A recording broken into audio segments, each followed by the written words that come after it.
Anemias nutricionales. Dentro de la gran clasificación, primero tenemos que conocer qué es una anemia.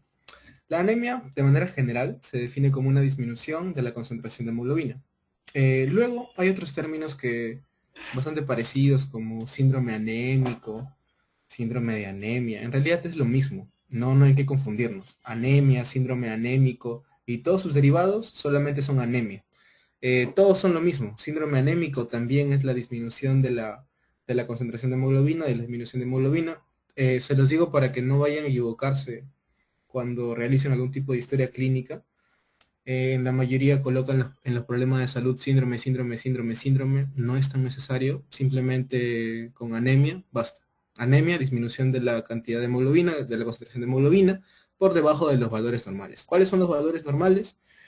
Aquí las tenemos. Tenemos que saber cuánto es el valor normal en mujeres, cuánto es el valor normal en hombres. En mujeres es menor a 12, en hombres menor a 14, si no me equivoco, ¿no? 14, 12, 11, ¿no? 11 en mujeres, 12 en hombres. Entonces, simplemente eso. Ahora, la clasificación de las anemias. Hay algunos puntos de esta reunión que van a ser importantes para que ustedes puedan desarrollar correctamente su examen y algunos puntos para poder conocer. Anemias nutricionales, ferropénica y megaloblástica, no vienen tan específicas. Viene la parte de clasificación. Así que esta parte es muy importante que la conozcamos. Las anemias se dividen en dos tipos, en la regenerativa y en la arregenerativa o no regenerativa. ¿Cuál es el punto importante para poder definir que una sea regenerativa y otra sea arregenerativa? El índice de producción medular, el IPM, que sea menor a 2 o mayor a 2, o la cantidad de reticulocitos. Si hay un aumento de reticulocitos, será regenerativa. Si es que no hay un aumento de reticulocitos, será arregenerativa. Dentro de la regenerativa tengo las que se da por pérdida de sangre y la que se da por hemólisis. Dentro de hemólisis tengo las extrínsecas, las intrínsecas y las por fragmentación. Nosotros hablamos el día de hoy de las no regenerativas. En las no regenerativas o arregenerativas, el índice de producción medular es menor a 2. Tenemos dos tipos grandes. Tenemos las que tienen un defecto en el proceso de maduración, en el proceso de síntesis de los glóbulos rojos, y las hipoproliferativas. Dentro de las que tienen un defecto en la maduración, tenemos en las que tienen un defecto a nivel nuclear y un defecto a nivel citoplasmático. Las que tienen un defecto a nivel nuclear, allí tenemos a la anemia megaloblástica. Y luego, en las hipoproliferativas, tenemos a las que no producen la suficiente cantidad de glóbulos rojos, no se regeneran. Dentro de aquí, dentro de esta clasificación, tenemos a la anemia ferropénica. Esa es una manera para poder dividirlo, según si es que se regenera o si es que si es que no se regenera. Otra manera para poder dividir viene a ser según el tamaño. Tenemos a las macrocíticas, a las microcíticas y a las normocíticas. Las normocíticas tienen un tamaño normal. Por lo general, la mayoría de anemias regenerativas que se regeneran suelen ser normocíticas, como las anemias hemolíticas, las anemias de enfermedades crónicas, hemorragias, casi la mayoría son normocíticas. Enfermedad renal crónica cuenta con una anemia arregenerativa de tipo normocítica, normocrómica. Para poder seguir dividiendo, lo podemos dividir según la morfología, macro, micro y normo, y según qué tan concentrado esté la hemoglobina y qué tanto se pinte. Es decir, si es que es hipocrómica, hipercrómica, ¿no? Entonces, la enfermedad renal crónica cuenta con una anemia normocítica normocrómica. La anemia ferropénica cuenta con una anemia microcítica, o sea, el tamaño del glóbulo rojo es menor al normal, menor a 70, el volumen corpuscular medio, si no me equivoco, menor a 81, claro, menor a 81, y es hipocrómica. Esa es la anemia ferropénica. Luego, la anemia megaloblástica, la otra que vamos a ver, es diferente. Es contraria a la ferropénica. La ferropénica es microcítica hipocrómica. La megaloblástica es macrocítica hipercrómica. Como tiene un tamaño grande, se ve como si tuviera un poco más de hemoglobina, pero no es correcto. Dentro de las macrocíticas están las megaloblásticas y las no megaloblásticas. Dentro de las megaloblásticas, una megaloblástica no solamente es la disminución de un solo componente, puede ser de un déficit de vitamina B12 o de un déficit de ácido fólico, cualquiera de las dos. Luego las otras ya las van a ir viendo cada uno cuando las desarrollen un poquito más. Entonces, solamente por ahora importaba la clasificación general, conocer por qué y los dos tipos que vamos a ver. Los signos clínicos que vamos a para poder realizar el diagnóstico de anemia, primero tenemos que acercarnos clínicamente. La mayoría de anemias se diagnostican mediante cribados, o sea, en una campaña, tal vez en una donación, allí nos damos cuenta de que la persona presenta anemia. No es tan común que una persona asista a un consultorio por anemia. La anemia tal vez es un proceso secundario que se diagnostica. Eh, Como tal, en el proceso diagnóstico, primero debe ir el examen físico y la anamnesis. Pero en este caso, la mayoría de exámenes, el primero que se realiza viene a ser el examen analítico mediante el hemograma, y mediante el hemograma definimos que haya o no haya anemia. Se debería hacer esto, pero en realidad pasamos simplemente al tercer punto. Y después del tercer punto podemos darnos cuenta de que hay los signos clásicos de anemia. Signos clásicos de anemia, palidez, tal vez hay una disminución del llenado capilar. mm, ¿Qué más? Sí, simplemente eso, palidez. ¿En qué regiones vamos a poder observar palidez? A nivel de cara principalmente, a nivel de palma de las manos, y el llenado capilar puede verse un poco afectado. Ya. Para poder dividir macrocítica, microcítica y normocítica, lo que hacemos es analizar el volumen corpuscular medio. El volumen corpuscular medio el valor normal es de 80 a 100 femtolitros, ¿no? Menor a 80 o menor a 81 viene a ser una anemia microcítica, mayor a 100 una anemia macrocítica, y entre 81 y 100 viene a ser una anemia normocítica. Eh, Dentro de si yo me doy cuenta de que una persona tiene un volumen corpuscular medio menor a 81, entonces yo tengo que pensar en la anemia más clásica, en la anemia más frecuente de la población, la anemia ferropénica. Entonces yo trato de saber si es que la persona tiene o no tiene anemia ferropénica. El primer principio para poder diagnosticar una anemia ferropénica es saber si es que la cantidad de hierro está disminuida. ¿Cuál es el marcador más importante para poder diagnosticar anemia ferropénica? Es el índice de saturación de transferrina, es el IST. La ferritina es otro marcador que también disminuye en anemia ferropénica, pero no es tan fiable, porque hay otros procesos que la pueden alterar. Por ejemplo, enfermedad inflamatoria aumenta ferritina. Otras enfermedades, procesos oncológicos, disminuyen ferritina. ¿Qué más? Eh, Ejercicio excesivo aumenta ferritina. Entonces, ferritina es un valor que varía bastante, mientras que el índice de saturación de transferrina, el IST, es un valor que no varía mucho. Entonces, es el más aceptado o debería ser el primero que se haga para yo no poder tener ninguna duda del diagnóstico de anemia ferropénica. ¿Qué es la transferrina? La transferrina es un elemento que transporta al hierro que entra a nuestro cuerpo. El hierro se ubica a nivel de diferentes compartimentos. Entonces, el elemento que lo transporta a hígado u a otros compartimentos viene a ser la transferrina. ¿Qué tanto se une el hierro a la transferrina? Es importante valorar, porque si es que tenemos menos hierro sérico dentro del cuerpo, menos hierro se va a unir a la transferrina, entonces el índice de saturación de transferrina va a ser menor. Por ejemplo, tengo una ferritina disminuida y un índice de saturación de transferrina disminuido menor al 66%, esa vendría a ser una anemia ferropénica. Si es que yo tengo una ferritina normal y un índice de saturación de transferrina normal, entonces ya no podría pensar en una anemia ferropénica porque el índice de saturación está normal.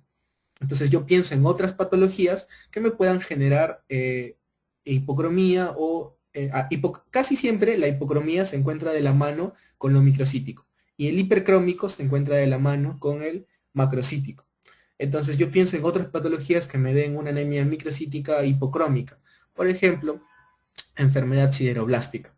Y la enfermedad sideroblástica se diagnostica mediante el tipo del glóbulo rojo que yo veo con la lámina periférica. O puedo pensar en otras enfermedades congénitas como talasemia. ¿Cuál es el punto donde yo parto? Índice de saturación de transferrina. A partir de ese, yo cambio. Es una pregunta bastante realizada en las rotaciones de medicina 1 cuando vean el tema de anemias. ¿Cuál es el marcador más importante? Índice de saturación de transferrina. ¿Por qué ferritina no? Porque ferritina valora, cambia en otros procesos. Luego hay otros valores también, como la capacidad total de fijación de hierro, el hierro sérico, la ferritina.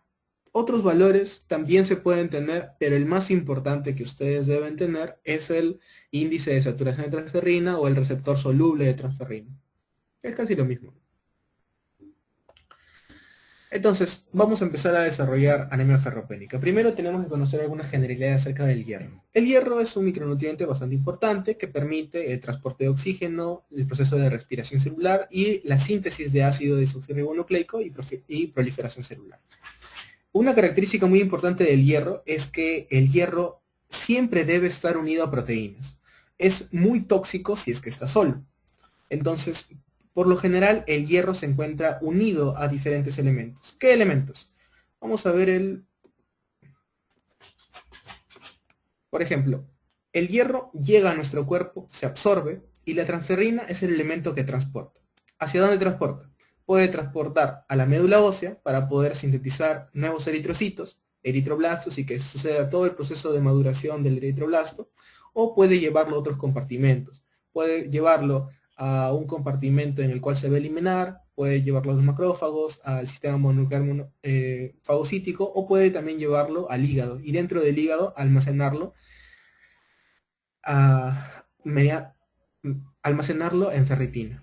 Y después todo esto se va a transformar en los hematíes. Entonces, esos son los compartimentos generales. Médula ósea, hígado, o simplemente puede eliminarse mediante el sistema mononuclear fagocítico. Esos son los lugares por los que el hierro pasa dentro del cuerpo. Aproximadamente se dice que una persona debe consumir de 10 a 15 miligramos por día. Hay dos formas de hierro. Hay hierro Hem y hierro no Hem. ¿Cuál es el hierro que tal vez nosotros consumimos un poco más? Nosotros tenemos dos formas. La forma orgánica, perdón, la forma hemo y la forma inorgánica, no hemo. Dentro de la forma orgánica, hemo, tenemos carne, carne cruda, hígado, y en la forma inorgánica tenemos carne, pescado, legumbres y la terapia con hierro. ¿Cuál es el tipo de hierro, que es el tipo de comida que se absorbe más? La forma inorgánica, la forma no hemo. La forma no hemo se absorbe un poco más dentro de nuestro cuerpo, mientras que la forma orgánica cuesta un poquito más. Esta también es una pregunta bastante sonada en algunas, sobre todo en la segunda unidad de medicina 1. ¿Cuál es el tipo de hierro? El no hemo. ¿Qué proceso pasa el hierro? Yo tengo hierro, y el hierro tiene que reducirse. Se va a reducir mediante una enzima que se llama ferroreductasa.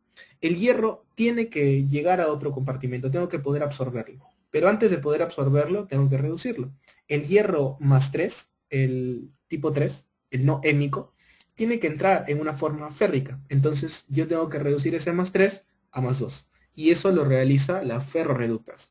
Después de haberse reducido, el hierro tiene que entrar, tiene que pasar por el enterocito. Pasa por el enterocito y llega al capilar sanguíneo.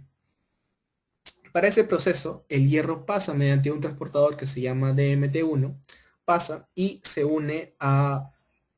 puede unirse a la ferritina, puede almacenarse dentro del enterocito mediante la ferritina, o puede formar una unión momentánea con una proteína y pasar por la ferroportina hasta llegar al capilar sanguíneo y unirse a la transferrina y llevarlo hacia otra región como el hígado o la médula ósea. Ese es prácticamente el proceso de absorción del hierro.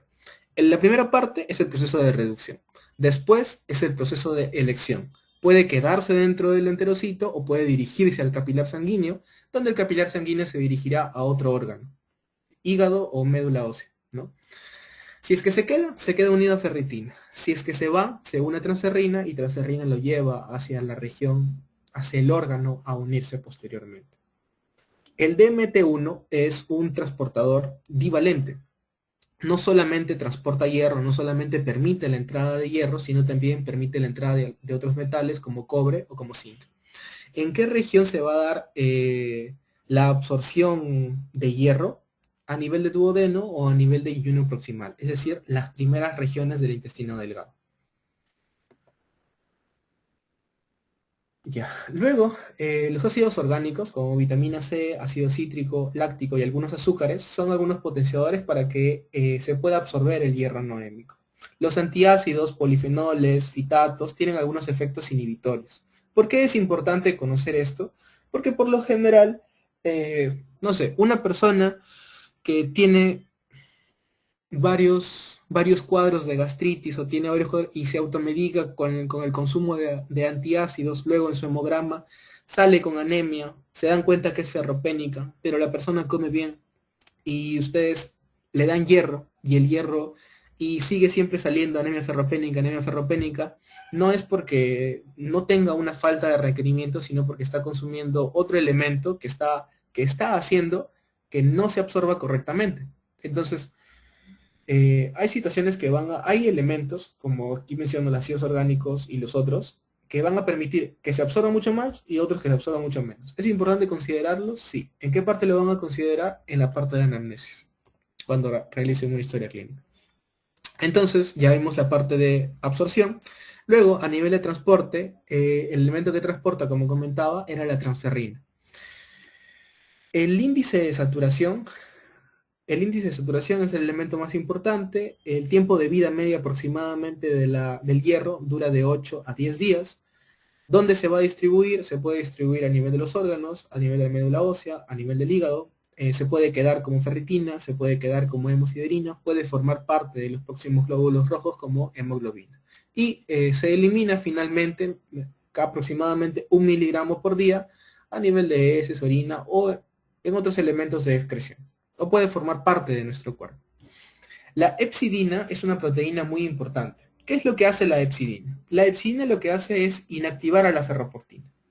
¿Y qué acción tiene la ferroportina? La ferroportina lo que permite es el paso del hierro a nivel de la circulación. Entonces, si es que la epsidina inhibe a la ferroportina, entonces el hierro no va a poder entrar a la circulación y se elimina o se queda mediante ferritina. La epsidina es muy importante porque regula el hierro que se almacena dentro de nuestro cuerpo y lo dirige hacia los macrófagos. Cuando hay procesos de sobrecarga de hierro, hay un aumento de epsidina. Solamente es para poder comentarlo, epsidina aumenta también en procesos inflamatorios e infecciosos. Mm, Nada más. Ya. Ferritina sérica es un marcador también bastante utilizado. Es la primera respuesta que dan por lo general cuando dicen biomarcador, pero ya saben que el biomarcador es IST. La ferritina sérica es la proteína que se une al hierro a nivel del enterocito, que está libre, son depósitos de hierro. Es un método bueno, pero varía bastante, como he comentado. Ferritina sérica es lo mismo que ferritina. ¿Por qué? Porque es un reactante de fase aguda. Cuando hay inflamación, aumenta. Cuando hay un proceso infeccioso, aumenta. Cuando hay un proceso neoplásico, aumenta. Ahora sí hablemos acerca de anemia ferropénica como tal. La anemia ferropénica es la anemia más común, la que se desarrolla de manera general en nuestro medio, en casi todo el mundo. Y es el principal problema que le atribuye la gente, ¿no? Cuando nosotros hablamos de anemia, casi todos creen que la solución es hierro, pero ante anemia tenemos que irnos más allá y determinar cuál es la causa de la anemia. No solamente es dar hierro, porque puede que el problema no sea solamente hierro. ¿Qué, qué hace que yo tenga un déficit de hierro? Puedo yo tal vez no estar consumiendo correctamente hierro, o sea, hay una disminución de la ingesta, tengo una nutrición bastante pobre en carnes o tengo un problema de mala absorción. Puedo tener también una pérdida fisiológica clásica de las mujeres en menstruación o una persona que está embarazada. También puedo ser una persona que utiliza bastante hierro, por ejemplo, etapas de crecimiento, infancia o adolescencia. O puedo tener pérdidas patológicas, cualquier tipo de sangrado, hemólisis o hemosiderosis. Entonces, clásicamente, no estoy consumiendo correctamente hierro, la etapa en la que estoy me hace perder hierro o me hace utilizar hierro, pérdida fisiológica o aumento de utilización, o tengo una pérdida patológica. Son tres. No estoy consumiendo nutricional. Dos, la utilizo o la pierdo. Y tres, la pierdo pero de forma patológica. La segunda también la utilizo y la pierdo, pero es de forma natural, orgánica. Y eso era, bueno, es casi lo mismo en realidad, lo que está ahí. Datos clínicos. Como comentaba inicialmente, el diagnóstico de anemia no es clásicamente mediante signos clínicos, es clásicamente mediante exámenes de cribado, pero igual si tenemos que revisar en qué sistemas va a repercutir. El principal sistema que repercute es piel y faneras. ¿Qué vamos a poder encontrar a nivel de piel y faneras? Una piel seca, una piel pálida, una piel descamativa. El hierro eh, permite estructuras de fijación a nivel de cabello, a nivel de folículo piloso, entonces puede causar una fragilidad de cabello. Si yo tengo fragilidad de cabello, piel descamativa, piel seca, puedo pensar yo en una anemia, tal vez, y en función a eso dirigir mi estudio. Luego, los otros cambios clásicos es a nivel de mucosas. A nivel de mucosas, vamos a ver, no confundamos anemia con deshidratación. Deshidratación es una cosa, anemia es otra cosa. Entonces, signos de anemia a nivel de mucosa no es una lengua seca, sino es una lengua lisa, una lengua bastante roja y brillante, diferente a una lengua deshidratada. La lengua deshidratada se ve pálida, se ven bastante los surcos. A nivel de mucosas también vamos a poder encontrar la quelitis angular, estomatosis y glositis. Luego, a nivel del sistema nervioso, vamos a ser personas un poco más cansadas, con bastante somnolencia, y con cierta dificultad para concentrarse. Eso es lo que dice la bibliografía. Ya, diagnóstico laboratorial, el más importante. ¿Cuáles son los elementos, como mencionaba? Hierro cédrico, índice de saturación de transferrina, ferritina, y este no recuerdo cuál era, CFT. ¿Cuál es el más importante? Índice de saturación de transferrina. Hierro cérico es importante si es que no tengo una patología de trasfondo, si es que no está embarazada, si es que no lleva un proceso oncológico, si es que no lleva un proceso inflamatorio. Hay que fijarnos no solamente en glóbulos. Si nosotros estamos viendo anemia, no solamente veamos glóbulos rojos, sino también veamos otros elementos sanguíneos, neutrófilos, etcétera, otros elementos que nos tienen a dar información de que hay un proceso inflamatorio. Proteína C reactiva, lactato, ¿qué más? Las proteínas plasmáticas. Datos de laboratorio.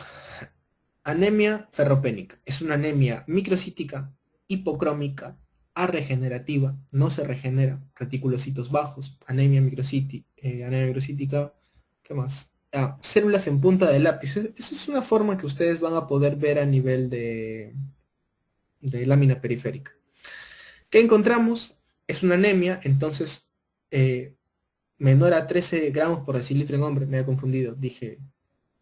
no, sí lo dije bien. Menor a 13 en hombre, menor a 2. No, dije al revés, no. Dije 11 en mujer, 12 en hombre. Es 13 en hombre, 12 en mujer. El hematocrito, menor a 43 en hombre, menor a 35 en mujeres.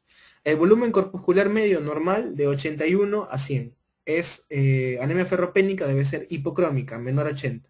Hemoglobina corpuscular media debe estar disminuida. Es una anemia hipocrómica, menor a 27. Concentración de hemoglobina corpuscular media menor a 30. Amplitud de distribución eritrocitaria tiene que ser mayor a 15. ¿Qué significa la amplitud de distribución eritrocitaria? Que tanto se parecen los eritrocitos. ¿Somos algo parecidos? Mayor a 15. Es normal. ¿Qué pruebas voy a utilizar? Como ya comenté, el principal, índice de saturación de transferrina. Ferritina sérica va a estar disminuida, índice de saturación de transferrina también disminuido, pero solamente yo diría que nos quedemos con los dos. Ferritina sérica, índice de saturación de transferrina. Luego aquí están los otros valores. La capacidad total de fijación de hierro es un valor que no se utiliza por lo general. ¿Qué es lo que se utiliza? Ferritina e IST. Y siempre tiene que estar disminuido. ¿Qué es lo normal e índice de saturación de ferrina? De 25 a 40. Si yo lo encuentro reducido en anemia ferropénica es menor a 10. La ferritina menor a 12, el valor normal de 20 a 400, pero bastante raro de poder utilizar. ¿Qué más? Hierro sérico también se puede utilizar, pero no es tan fiable. Siempre, chicos, por lo más seguro. Índice de saturación de transferrina. Eh, Me parece que les podrían tal vez colocar un caso. Lo clásico de las anemias, porque son varias, es que le coloquen un caso clínico acerca de eh, un paciente anémico y después les den los datos laboratoriales. Es decir, le den volumen corpuscular medio, les den también la hemoglobina corpuscular media, la distribución eritrocitaria, el IPM, la cantidad de reticulocitos y algún dato adicional. Por ejemplo, si es que les colocan dos alternativas que sean microcíticas hipocrómicas, les colocan IST o les colocan ferritina o hierro sérico. Si es que no, si es que no, chicos, y solamente tienen volumen corpuscular medio y hemoglobina corpuscular media, piensen siempre en anemia ferropénica, porque es lo clásico. Si es que les dan un dato adicional como lámina periférica, allí podrían pensar tal vez en sideroblástica o en los otros tipos. Pero siempre piensen primero en ferropénica, después en los otros, porque los otros no se presentan tanto, la verdad.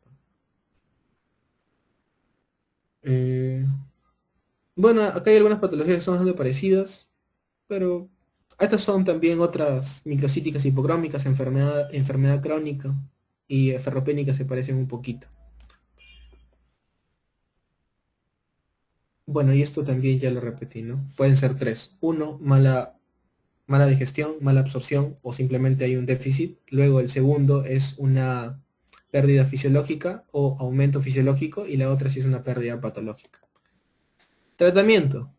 Si es que me falta hierro y por cualquier asunto estoy perdiendo, primero identifico pérdida de hierro. Si es que es una pérdida patológica, encuentro pérdida patológica, clampo la región que está perdiendo sangre y después continúo mi proceso.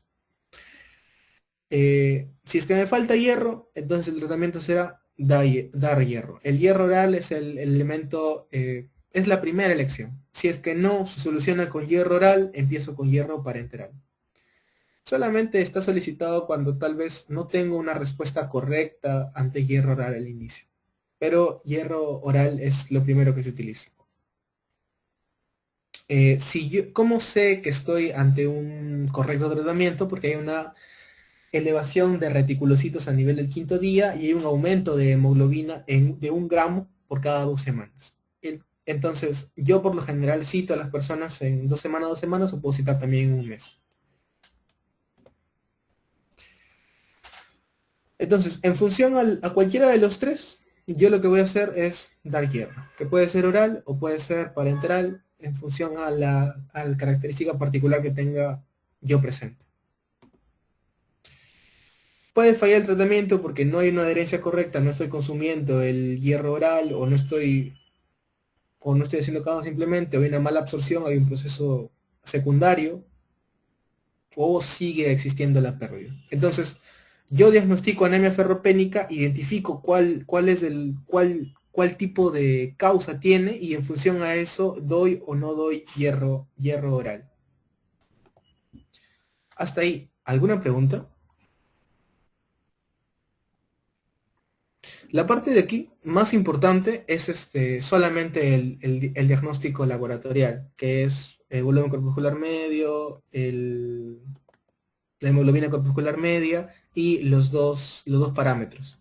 Si ustedes quieren tener un poquito más claro, la diapositiva que resume un poquito mejor esto es esta, el algoritmo diagnóstico de los diferentes tipos de anemias microcíticas hipocrómicas. Luego, en anemia megaloblástica, la anemia megaloblástica es todo lo contrario. Mientras que anemia ferropénica es una anemia microcítica, la anemia megaloblástica es una anemia macrocítica. La anemia megaloblástica también es una anemia nutricional. En el anterior caso había una pérdida de hierro. Aquí hay un déficit de ácido fólico y vitamina B12. ¿Cuál de los dos? Puede ser cualquiera de los dos. Puede originarse anemia megaloblástica por déficit de ácido fólico o anemia megaloblástica por déficit de vitamina B12. Entonces, el problema de la anemia megaloblástica es que no va a haber una correcta formación del glóbulo rojo y el problema va a estar a nivel del núcleo. Como mencionaba, puede ser cualquiera de los dos. Puede ser una deficiencia de ácido fólico o puede ser una deficiencia de vitamina B2, de cobalamina. ¿Cuáles son las causas de anemia megaloblástica? Igual que la anterior. Puede ser tal vez que no hay un correcto, hay un déficit nutricional, no estoy consumiendo lo adecuado, tal vez tengo un problema de mala absorción o hay una anomalía en el metabolismo propio de de la recolección de vitamina B12 o ácido fólico, o sea, mala absorción. O algunos trastornos congénitos a nivel de síntesis de ADN.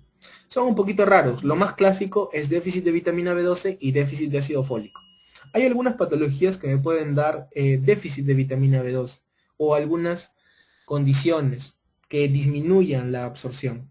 Por ejemplo, vitamina B12 es una vitamina bastante seriada, bastante importante para los pacientes bariátricos.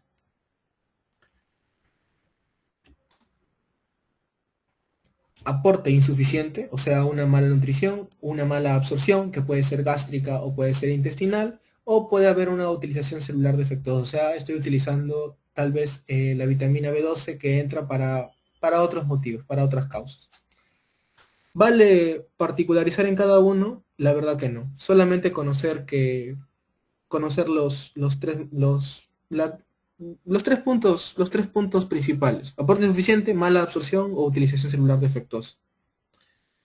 Si es que nosotros queremos meternos como tal en el estudio de anemias, de estudio de anemia megaloblástica, podríamos hablar acerca de cada uno. Pero como es una clase para laboratorio, yo considero que tal vez no vale tanto la pena. ¿Cuál es la fisiopatología de la anemia megaloblástica? La anemia megaloblástica es lo siguiente. Es un déficit de producción del glóbulo rojo a nivel del núcleo. ¿Cómo? ¿Cómo sucede eso? El núcleo contiene ADN, ¿no? Tengo dos bases de purinas y dos bases de pirimidinas. Adenina, guanina y pirimidina tengo timina y citosina. Si es que yo tengo una déficit de folato, va a conducir finalmente, así como de cobalamina, o sea, B12 o ácido fólico, finalmente conduce a una deficiencia de timidilato, que es a partir de la timina yo formo timidilato. Entonces, si yo no formo timidilato o timina, no voy a poder formar correctamente mis cadenas de ADN. Si yo no formo correctamente mi cadena de ADN, entonces no voy a poder sintetizar, no voy a poder seguir pasando en el dogma de la biología. O sea, no voy a poder replicar, no voy a poder transcribir, no voy a poder traducir. Entonces, simplemente el ADN que he producido, como no se está formando correctamente, se destruye mediante apoptosis. Y eso va a generar una maduración en diferentes momentos. El núcleo va a demorar bastante en madurar y o puede no madurar simplemente y el citoplasma puede madurar rápido. Entonces, eso va a dar una maduración asíncrona, por lo cual el núcleo termina fallando, no madura completamente. Continúa la producción de ARN y la síntesis de hemoglobina se altera, ¿no? Madura a diferentes tiempos. Entonces, yo finalmente no desarrollo correctamente el proceso de maduración de un eritroblasto. No paso de proeritroblasto a eritroblasto basófilo, no, es diferente. Como hay esa anormalidad en el desarrollo del ADN, hay una eritropoiesis eficaz y eso causa una apoptosis intramedular de las células precursoras hematopoyéticas. ¿Qué es lo que termina pasando? O sea, de la cantidad total de eritrocitos que yo tenía para poder producir, no lo hago. Entonces, las otros eritrocitos que de una u otra manera han llegado a compensar su producción, van a tratar de aumentar su tamaño para poder suplir el hecho de que los demás no estén. O sea, inicialmente no hay una correcta síntesis de núcleo. La célula pasa por un proceso de apoptosis, no se sintetiza. Si es que yo inicialmente producía, no sé, 40 eritrocitos, con este déficit de cobalamina o de folato produzco, no sé, 10. Entonces, esos 10 que produzco tienen que suplir el trabajo de los otros 30 que me faltan. Entonces, como deberían suplir el trabajo de los otros 30 que me faltan, lo que hace la célula para poder adaptarse es crecer. crece y origina clásicamente mi anemia macrocítica hipercrómica. Tiene un aumento de la cantidad de hemoglobina, tiene un aumento del tamaño. Esto es una anemia normoblástica y esta es la megaloblástica. Aquí tengo un tamaño más o menos normal y aquí tengo un tamaño bastante grande. Es para poder suplir el hecho de que las demás no estén. ¿Cómo se va a detectar clínicamente? En el examen físico yo voy a poder... es casi lo mismo en realidad que la clínica de la otra, porque sigue siendo anemia. Solamente que en este caso, como estoy tratando de... como estoy forzando el proceso de eritropoyesis, uno de los órganos que se encargaba del proceso eritropoyético era el vaso. Entonces hay un aumento del vaso porque el vaso tiende a funcionar un poco más, es decir, hay esplenomegalia. ¿Qué más voy a poder encontrar? Pigmentación a nivel de las uñas, voy a poder encontrar también cambios a nivel de lengua, no la voy a poder ver un poquito más brillosa, un poquito más grande, un poquito más hinchada. Lo clásico de anemia megaloblástica son los síntomas neurológicos. El déficit de cobalamina lo que va a causar es una degeneración de la columna gris posterior y lateral de la columna vertebral por el déficit de metionina. Como no se produce metionina, no se produce mielina y eso genera neurotoxicidad. Hay un proceso de desmielinización y gliosis de la columna gris. Entonces sucede un proceso de neurotoxicidad y por lo general genera algunos cambios neurológicos. Hipoestesia, pérdida de la vibración, parestesias, debilidad muscular, espasticidad, son un montón de síntomas neurológicos. Signos positivos, signo de Romberg. El signo de Romberg es cuando yo estoy parado y hay una, no disminución, sino hay una alteración de la coordinación estática. O sea, yo me paro con mis dos pisitos juntos y tiendo a caer, ¿no? Hay reflejo de Babinski, hay hiporreflexia, hay clonus, ¿no? Entonces, si es que hay Babinski, si es que hay espasticidad, hay hiporreflexia, el daño, ¿a qué nivel de la motoneurona será? Babinski, espasticidad, hiporreflexia. ¿Qué dicen? Yo tengo dos tipos de motoneuronas, la primera motoneurona y la segunda motoneurona. Si yo tengo un daño a nivel de segunda motoneurona, yo no puedo mover simplemente el brazo o la pierna o la región que esté inervando. Si es que yo tengo una pérdida de la primera motoneurona, entonces la segunda motoneurona tiene tiene conservado el proceso de arco reflejo, entonces todavía puede moverse. Si es que hay Babinski, si es que hay espasticidad, si es que hay hiporreflexia, hay una lesión de primera motoneurona. La primera motoneurona es la dañada en este caso. El diagnóstico. ¿Cuál es el diagnóstico? El diagnóstico es el siguiente. Yo tengo una anemia macrocítica. Si yo tengo una anemia macrocítica, lo primero que determino es si es que estoy ante una anemia arregenerativa o regenerativa. ¿Cómo lo mido? Índice de producción medular o reticulocitos. Si tengo un aumento de reticulocitos, entonces es una anemia regenerativa. O sea, una anemia por pérdida de sangre o por hemólisis intra-extravascular, no importa, ya no las que son regenerativas a mí no me importan para hacer el diagnóstico de megaloblástica. Si es que hay una anemia arregenerativa macrocítica, yo pienso en una megaloblástica. ¿Y cómo diagnostico finalmente una megaloblástica? Lo realizo mediante la medición de cobalamina y ácido fólico. Otra manera es observar a nivel de lámina periférica el frotis que yo realice, el tamaño del eritrocito. Si yo encuentro eritrocitos más grandes, entonces probablemente sea una megaloblástica. Si quiero estar seguro, realizo el dosaje de cobalamina y ácido fólico. Si es que me salen normales, puede ser otros tipos de anemias, síndrome mielodisplásico, o puede ser una anemia perniciosa. Entonces, A regenerativa, en el frotis tengo glóbulos rojos grandes y el dosaje de cobalamina y ácido fólico está disminuido.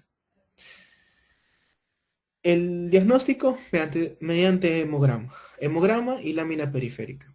Otra característica a nivel de frotis que voy a poder encontrar, aparte de los eritrocitos que son grandes, son inmaduros y son disfuncionales, va a ser la presencia de los neutrófilos hipersegmentados. O sea, a ustedes les viene un caso donde mencione que aparte de los glóbulos rojos encuentro bastantes neutrófilos hipersegmentados, entonces yo podría pensar en una anemia megaloblástica.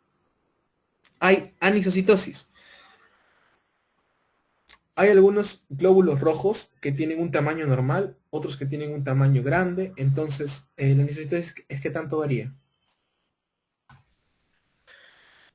¿Cuál es el tratamiento? Igual que en el otro. Si es que yo me doy cuenta que tengo un... Primero, diagnóstico. Anemia macrocítica, hipercrómica, me doy cuenta que es una megaloblástica, tengo que identificar el tipo de mecanismo por el que se origina, por déficit, por pérdida, por mala absorción. Corrijo el mecanismo principal y en función a eso doy tratamiento. El tratamiento clásico es clásico, no es mala absorción, porque durante mala absorción se pierde todo. O sea, no solamente hay un problema megaloblástico. Eh, Casi siempre es un déficit nutricional. Entonces el tratamiento es una reposición. Si es que me falta cobalamina y ácido fólico, doy suplementos de cobalamina y ácido fólico, vitamina B12 y ácido fólico. Y ya.